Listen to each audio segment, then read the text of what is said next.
Hello everyone. Let's learn 4 important books which are very important for any upcoming exams. So let's start. First is Vision of the Social Control.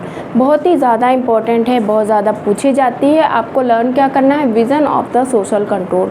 Social control के vision के बारे में किसने बात करी है? तो ये बुक भी है आपकी स्टैनली कोहेन की. और आपने देखा स्टैनली कोहेन की बहुत ज़्यादा बुक्स आती हैं.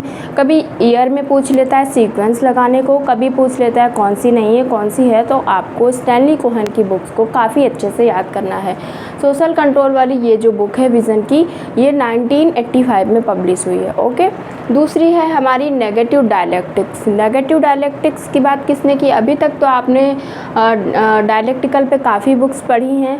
अभी यहाँ पे बात हो रही है नेगेटिव डायलेक्टिक्स. तो जब डायलेक्टिक्स में नेगेटिव पर्सपेक्टिव की बात होगी तो वो आपके हो जाएंगे अडॉर्नो.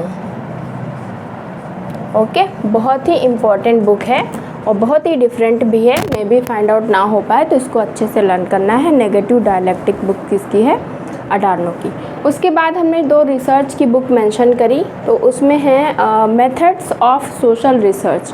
यहाँ पे मेथड्स की बात हो रही है लेकिन उसमें कीवर्ड है ऑफ. तो अगर मेथड्स ऑफ सोशल रिसर्च होगा तो ये बुक होगी केनेथ डी बेली की.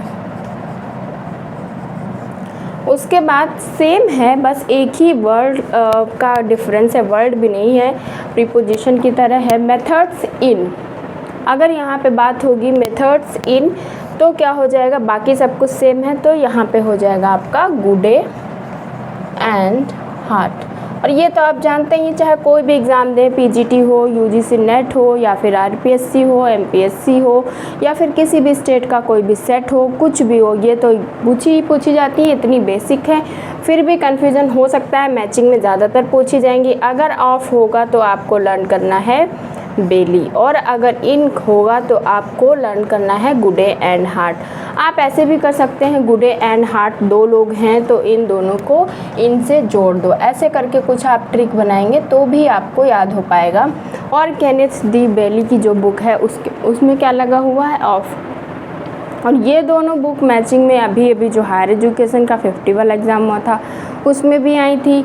और उसके अलावा भी बहुत सारे एग्ज़ाम्स में आपने ऑलरेडी देखा होगा. तो आपको कुल मिलाकर बिल्कुल अच्छे से लर्न करना है, बिल्कुल भी कंफ्यूज नहीं होना है. और सिर्फ एक ही कीवर्ड है जो आपका आंसर सही करा सकता है. अगर ऑफ होगा तो बेली होगा और अगर इन होगा तो वहाँ पे गुड एंड हार्ट हो जाएगा. इसी तरह नेगेटिव डायलेक्टिक अगर होगा तो अडॉर्नो होगा. और सोशल कंट्रोल के साथ विज़न की बात होगी तो कौन होगा? स्टैनली कोहेन होंगे. आई होप आपको बहुत ही अच्छे से बुक समझ में आई होंगी. इनको लर्न कर लीजिएगा, नोट कर लीजिएगा. फ्यूचर में आपके डेफिनेटली बहुत ही काम आएंगी. Thank you for watching the video.